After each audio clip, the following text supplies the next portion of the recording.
Proud to be an Arab, proud to introduce Ricky Ross.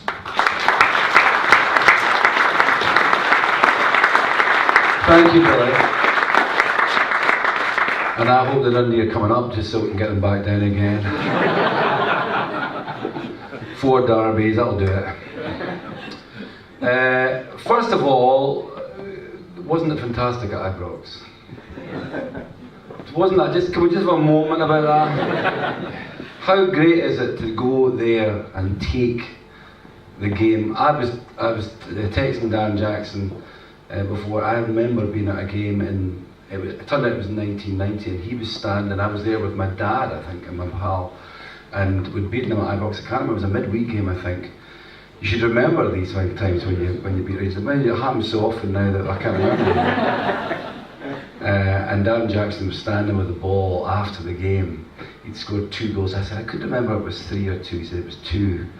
And he was standing proudly with the ball in the hallowed courts of Ibrox, leaving with the ball and 3 points in the bag. It was fantastic afternoon, and it made me feel very proud. Billy was talking there about 1992, and it's interesting because why am I here? Why did that happen? Someone brought up the Artists for Independence. Artists for Independence was a very interesting group. It was completely chaotic. One of the things that tried to happen is, my big advice to people, don't try and do it again.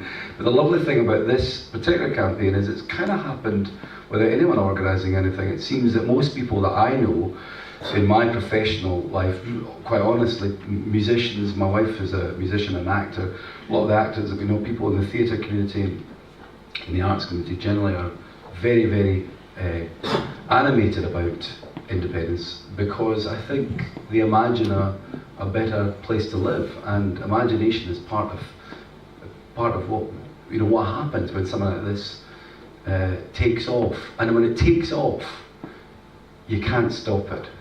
And one of the conversations that I was thinking about this week, we're talking 1992, it was a very interesting year. I was sitting in my friend Pat Kane's flat in Glasgow with Margaret MacDonald. I was thinking about her yesterday, and Jim Sillars. And Jim Sillars said a fascinating thing at that meeting. He said, this will never happen unless it becomes a movement. It will never become possible when it's a party. It has to become a movement. And I think I'm old enough, and I'm pretty old, and believe me, I've been around a long time, and I want to talk about a little bit about the history of this thing. I'm old enough to recognise a movement when I see it, and this, believe me, is a movement. And this may seem like a small number of people, but we all know, everyone in this room will tell you stories, I'll bet you, about what's happening on the streets, what's happening in their area, what's happening on their social media. And in my time of living in Scotland, and as a parent of 4 children, my son is here with me today, I've never seen my children so engaged with anything in their life as this current movement. And I say to them, you should be glad to be alive. It's a fantastic time to be alive. And so we are. It's fantastic. They probably would never have voted, or maybe wanted to vote. They would never have watched television programs about politics. The other night, I think I was watching Real Madrid and Bayern Munich, and Seamus, my son, opted to watch the programme which was about what women were really looking for in the independence movement. That shows you the kind of climate we're living in. 1979, I voted for the first time. By the time the 1983 election came, I was in Glasgow. By the time 1987 came, I was on the road on the first ever Deacon Blue UK tour. We were touring around, and we were encouraging people to vote Labour because everything would change. And it quickly became obvious that that wasn't going to happen. In the years between 1987, 1988 was a huge year, as you will know, and people here will know. That was the year that Jim Sillars, of course, became an MP in a by-election in Govan, and it started to change the way we think. And a lot of people over the course of that by-election campaign, I think maybe even people in this room, began to think, well, what way am I going to vote in the next election? What is going to happen? And in the course of time realised that this great Labour victory that everyone was looking for, it finally happened in 1997. By the time it came along in 1997, I said to people, look, what do you think is going to happen? What do you think it's going to deliver? Did you think it was going to deliver, if they looked, did they think it was going to deliver an invasion in Iraq, an invasion in Afghanistan, more wars than any previous government before them had ever got involved in, more invasions, more spending on armaments, bigger gap between the rich and the poor over that course of time, over that Labour government. Just say the words to yourselves. It's been a huge, huge failure, and we have it in our hands to bring about an independent Scotland, not in the future. I used to think it would happen by 2020. It's possible now. And that is one of the most, it's the most exciting thing. I'm very excited about the Cup final.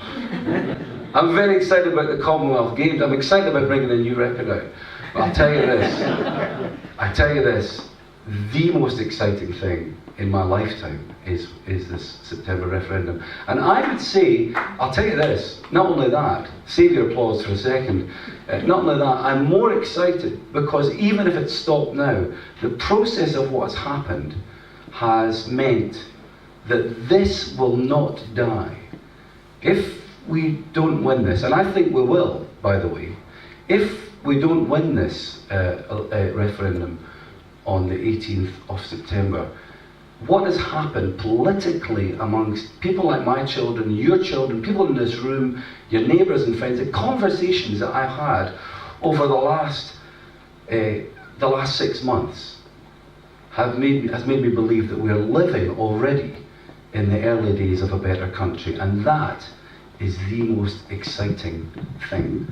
So I totally endorse what Jim is saying. This is a struggle that goes right across party politics. Who cares about the SNP? Who cares about the party? We're not interested in that anymore. We're interested in one thing. We're interested in moving forward together. And I actually believe together without falling out. I think it's quite possible. You may have had arguments with people. So far I've managed not to. I think we could be honest in that and say we can move forward together. And I think we should go from here and do what Billy said and come back at the beginning of the season with all our pals and chat again. Thank you.